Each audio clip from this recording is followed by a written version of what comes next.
My grandparents, my grandfather was a coal miner and steel worker.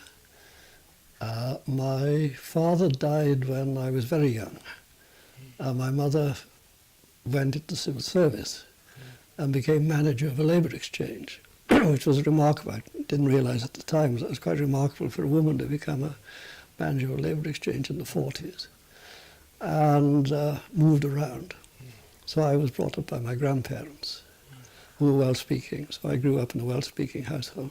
Do you think that gave you an interest in sort of kinship, possibly?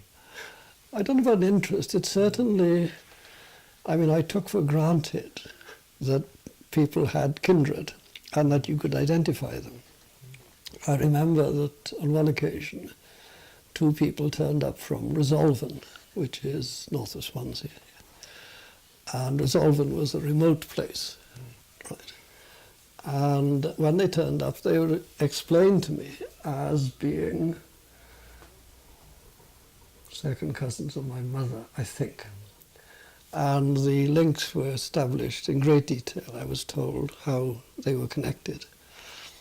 And they would add to this by saying, well, of course, you know, so-and-so has married someone else and so on. And I assumed that everyone behaved like this, that everyone had this extended family, very extended family, and that you located people in terms of family. And so the Welsh habit of asking people, first question you ask someone in South Wales is where do they come from, right?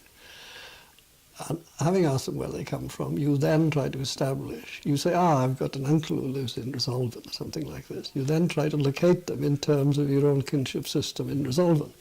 If they come from somewhere where you don't have kindred, you ask a different set of questions to try to locate them.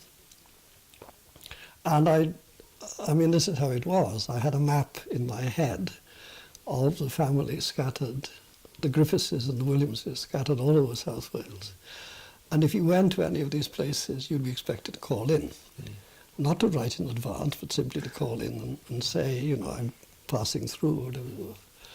And I found an example of this, an odd example of this actually, a long time later. I went to a conference in Brighton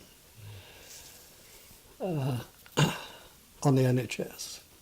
And I was talking to a group of people, and one of them said of me, everybody in Wales either went to school with him, right, or worked for him, or was a relative of his. And I said, don't be silly. As I was saying that, someone came up and said, hello, Bill, do you remember? I once worked for you. And everybody roared with laughter. And this was to do with this kind of Welsh networking, because Wales is a small country. And I grew up being accustomed to friendship networks, work networks, kinship networks, and so on. And of course, when I then went to Gosforth, I regarded myself as going to a foreign country.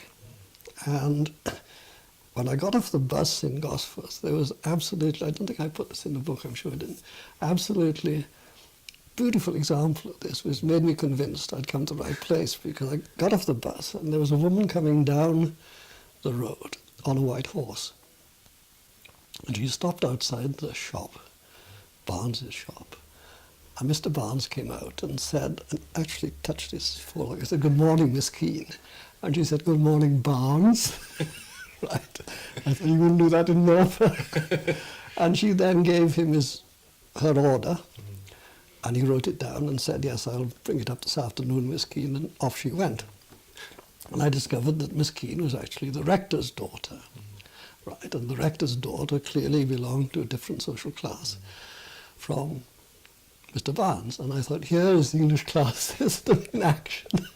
And it couldn't be more different from industrial South Wales, where there was a strong egalitarian ethos.